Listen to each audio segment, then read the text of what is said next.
Hello guys, magandang hapon po sa inyo. Ito naman pong kaibigan nyo si Jake. Pauwi na po tayo galing ng trabaho. I just dropped by my friend Mr. C sa Ayala.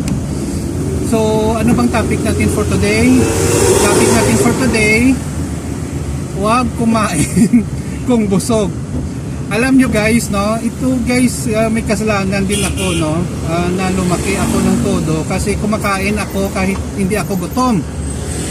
Later, na-realize ko nagkasakit ako dahil tumataas ang BP, ang weight ko, bumabagal ako, at saka ang blood sugar, So, later on, I just changed my diet to low carb. Sa low carb guys, low carbohydrates, selected lang po ang kinakain ko.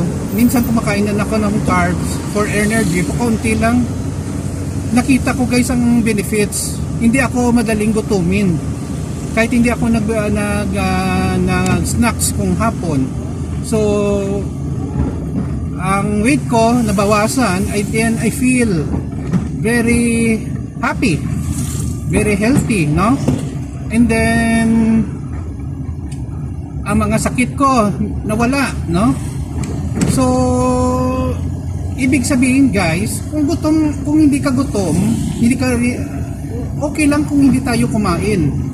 Now, depende din ito sa body structure nyo, I'm not advising everyone. Just observe first your body. Kung feeling nyo hindi nyo talaga kaya, hindi mag-snacks, kumain kayo, pero manageable amount lang po ng pagkain. Para at least hindi kayo lumobo or tumaba.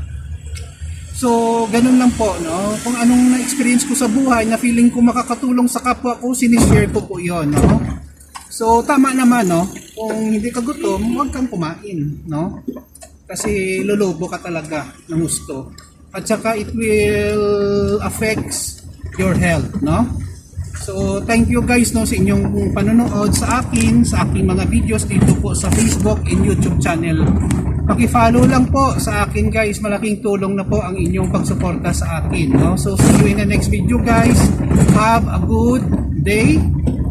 Keep safe everyone. Bye bye.